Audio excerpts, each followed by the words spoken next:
लेकिन ये देखिए, ये आम आदमी पार्टी का जो वहां पर बीजेपी का जो दफ्तर है वहां पर प्रदर्शन चल रहा है और बीजेपी के कार्यकर्ता भी नजर आ रहे हैं। ये आप देखिए, बीजेपी के कार्यकर्ता भी सड़क पर उतर गए हैं और जो भ्रष्टाचार के आरोप लगे हैं अरविंद केजरीवाल पर, उनके खिलाफ नारेबाजी की जा रही है। तो दोनों पार्टी के कार्यकर्ता भी, ऐसा लग रहा है कि बिल्कुल आमने सामने, पार्टी के दफ्तर ही आमने सामने नहीं है, कार्यकर्ता भी। और इसमें आशीष एक बात और है, बीच से जो सड़क गुजरती है वो नई दिल्ली रेलवे स्टेशन की तरफ जाती है। कई लोगों की ट्रेन छूट जाती है इस चक्कर में, वहां पर जाम लगने की वजह से, इन प्रदर्शनों की वजह से।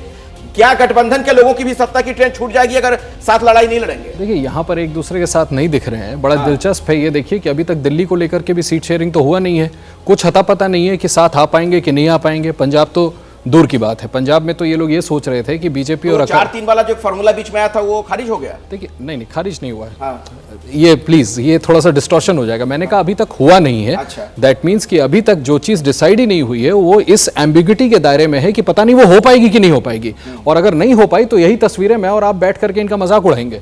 ये हास्यास्पद हो जाएगा कि कैसे, और मुझे लगता है इसी वजह से इन लोगों ने अवॉइड किया है साथ में आना, जो कि बहुत बड़ा एम्बैरेसमेंट है इंडिया अलायंस के लिए कि इतना बड़ा प्रदर्शन आप इस प्रेमाइस पे कर रहे हैं कि आप चंडीगढ़, इशू कुछ और है, मामला कुछ और है, वो छोड़ दीजिए आर्ग्यूमेंट को। कह रहे हैं ये कि चंडीगढ़ के मामले को लेकर के हम यहाँ प्रोटेस्ट कर रहे हैं और आपकी जो वहाँ कॉन्स्टिट्यूएंट थी, जो आपके साथ मिलकर लड़ी, जिसके दम पर आपने कहा कि हम इस बार मेयर और डिप्टी मेयर बनाने वाले हैं, वो पार्टी की नदारत है। तो निश्चित तौर पर गाड़ी तो छूट ही रही है, भरे ही प्लेटफॉर्म पास में हो। मतलब प्रदीप जी, मुसाफिरों की ट्रेन ही सिर्फ नहीं छूटती इन प्रदर्शनों से, बल्कि जो हालात गठबंधन के अंदर नजर आ रहे हैं, सत्ता की ट्रेन भी छूट जाएगी इनकी। नहीं, मैं तो कह रहा हूँ ट्रेन पकड़ना भी चाहते हैं कि नहीं वो इरादा नहीं नजर आता। अगर चाहते भी हों तो कम से कम इरादा नहीं नजर आता।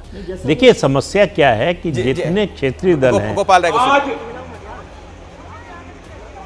जिस तरह से चंडीगढ़ के अंदर भारतीय जनता पार्टी के नेताओं ने उनके सरकार के इशारे पर, देश के प्रधानमंत्री माननीय नरेंद्र मोदी जी के इशारे पर दिन दहाड़े वोटों की डकैती की गई, लोकतंत्र की हत्या की गई। आज पूरा देश इससे शर्मसार है। जो भारतीय जनता पार्टी नारा देती है अपने राष्ट्रीय नेताओं के द्वारा, कहती है अब की बार 400 पार करेंगे, उस भारतीय जनता पार्टी को इस काम में शर्म नहीं आती।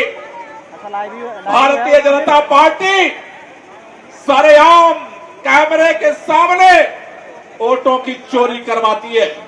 मुझे वो दे देना इसका। जिस तरह से वोटों की चोरी करवाई गई पूरे देश ने कैमरे के सामने देखा है। आज पूरा देश इस पर शर्मसार है कि किस तरह से भारतीय जनता पार्टी आज लोकतंत्र की हत्या करना चाहती है। केवल है। जब इस देश में लोग कहते हैं कि भारत के अंदर लोकतंत्र की हत्या हो रही है, भाजपा के नेता पूछते हैं कहां पर हत्या हो रही है। अरे ये तो उसमें लगेगा ना कैमरे में। आज चंडीगढ़ में सबके आंखों के सामने से पर्दा हटा दिया।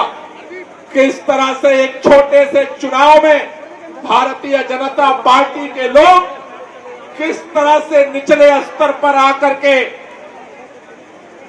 चंडीगढ़ के अंदर वोट को चोरी करने का काम किया है।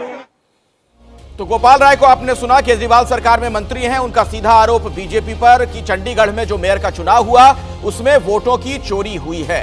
लेकिन सवाल यह खड़ा हो रहा है कि क्या वाकई उसी के खिलाफ ये आम आदमी पार्टी का आक्रोश है, गुस्सा है, या जो अरविंद केजरीवाल को ईडी के समन जा रहे हैं उसके खिलाफ भी आक्रोश जाहिर कर रही है सड़क पर आम आदमी पार्टी।